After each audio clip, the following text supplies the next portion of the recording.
Any search for the words Arab civilization will often emphasize how Islam is the key to the Arab people.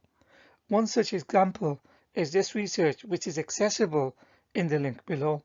It mentions how Arab civilization is a combination of certain values which includes Islamic culture.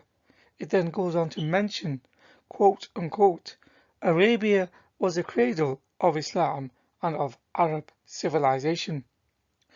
Throughout the research, and this is by no means an anomaly, as it's found in other research, especially those conducted by Muslims, the main theme is that it connects and collocates the term Arab civilization to the religion of Islam. However, as this and other videos have and will show, great Arab civilizations and or important civilizations within Arabia have existed long before the arrival of Islam. Islam is not the cradle of Arab civilization.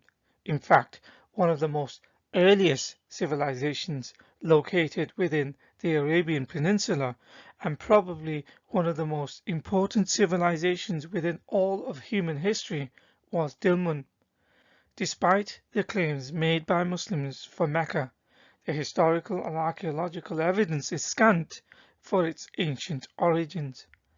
Abraham would have lived around 2000 BC, but unlike being able to trace Mecca's origins nowhere near this far back, Dilmun is mentioned by name in ancient artifacts, for example dated to around 2520 BC. On the door socket of Unanchi, it mentions Dilmun as a trading center. The relevant section enlarged from the socket in the cuneiform reads, quote, the ships of Dilmun brought him wood as a tribute from foreign lands, unquote. This is because Dilmun was an important trading center in Arabia, and at the height of its power it controlled the Persian Gulf trading routes.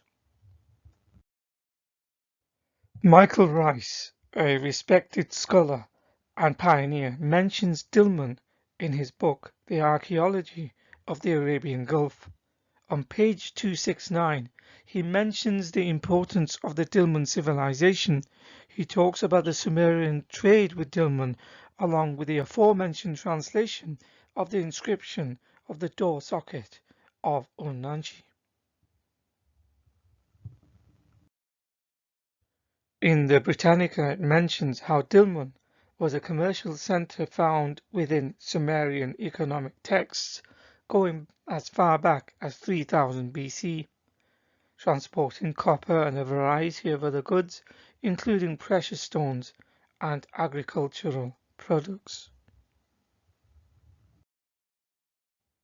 In this article, it says, quote, Dilmun, one of the most important ancient civilizations of the region, and said to date to the 3rd millennium BC, was a hub on a major trading route between Mesopotamia, the world's oldest civilization, and the Indus Valley in South Asia. The full link is below. Testament to their contribution not only to civilization within the Arabian Peninsula, but to human civilization as a whole, a concept everyone still uses today and takes for granted. Over 4,000 years ago, they introduced the concept of a receipt after purchasing goods. Shown here in this clay tablet, it lists clothing along with their prices. It also represents one of the oldest known examples of writing in human history.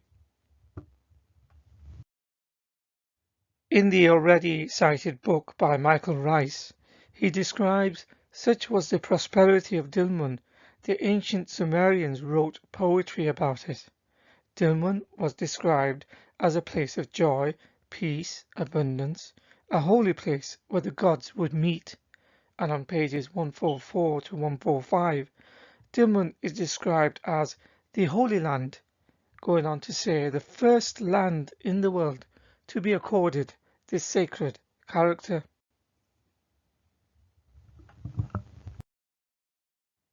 Although Islamic sources go on to claim Mecca as being the first Holy Land, and it being a place in which Adam may have set his foot in, more on the comparison between Dilmun and Mecca will be shown in the next video. Although they were pagans, Dilmun was the original Holy Land and may have inspired the Garden of Eden story and other creation mythologies as explained in this research. On page 1 it says, quote, Sumerians who invented writing and the Assyrians who absorbed Sumer's writing, as well as its legend of a luxuriantly lovely land, an Eden called Dilmun. On page 2 is a map of Dilmun, and on page 3 it explains in the Sumerian the term Adam meant settlement on the plain, which is connected to the term Eden, which in Sumerian meant fertile plain, the name given to Dilmun. Dilmun is now being recognized as a source of pride amongst modern Arabs. In this article titled The Lost Paradise of Dilmun by Arab America, it says about Dilmun, which is in current-day Bahrain, Saudi Arabia, and neighboring countries, that it was called Eden because, quote, the historical Dilmun was a prosperous place due to the fact that it was a land blessed by the gods. The island was considered an oasis of fertility in ancient times.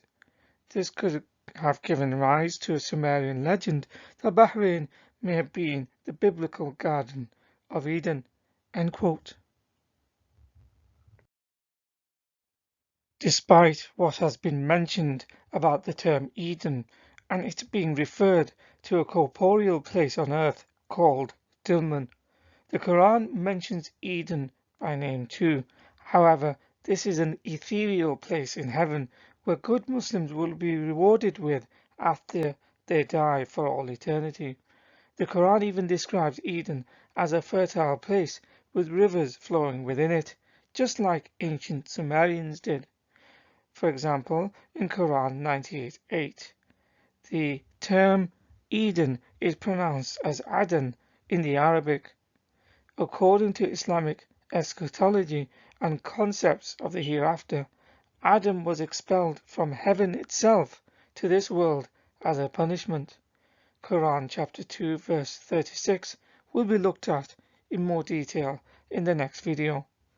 Thus, Eden is not a physical place of this world, rather it is a realm of the hereafter. However, archaeology, ancient legends, and history shows Eden is a physical place on earth, and that place is Dilmun.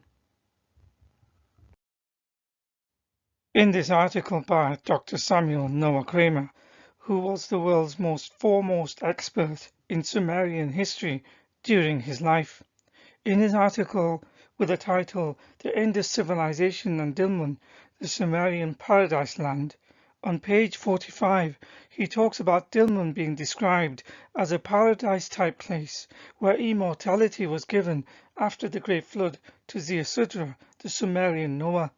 The Sumerians considered Dilmun to be a blessed, prosperous land dotted with great dwellings to which the countries of the entire civilized world known to the Sumerians brought their goods. And it goes on. In this popular archaeology website, it has an article explaining how, like the latest story of the Garden of Eden, where the residents were immortal, a place with no sickness or death. So according to Sumerian myths, Dilmun was described as a paradise where the gods resided with immortality. In this academic study called Dilmun, Gateway to Immortality by a Harvard professor, Dr. Lamberg Karlovsky, who explains the commercial importance and historical significance of Dilmun, including how the place was considered to be a paradise, a place of immortality and spirit world by the ancient Sumerians. Today, the area of Dilmun is a UNESCO World Heritage Site, making it the oldest civilization to be given such a status within the Arabian Peninsula. So in conclusion, Islamic sources and mainstream scholarship tend to collocate the term Arab civilization with the advent of Islam. However, civilizations within the Arabian Peninsula existed long before Islam. For example, Dilmun was probably one of the first and most important civilizations within all of human history. The people of Dilmun were highly successful in trade, prosperous, and responsible for the concept of the receipt and early writing, along with inspiring stories to do with the creation of the first man, Garden of Eden, and Noah's flood. These are ideas that have stood the test of time and have infiltrated to other cultures and religions, including Islam. According to Islamic teachings, Eden is a heavenly place found within the afterlife wherein rivers flow. However, archaeology suggests Eden is a place on earth, that being Dilmun. It was called Eden because of its fertile land, prosperity, and a sacred land for the gods that resided there for eternity. Some of the historical evidence for Dilmun, such as its importance as a trading center, prosperity, sacred land, a sort of heavenly place connected to Adam, later came to be applied to Mecca thousands of years later. In the next video, a comparison will be made between Mecca and Dilmun to see if there is any veracity to the Islamic claims.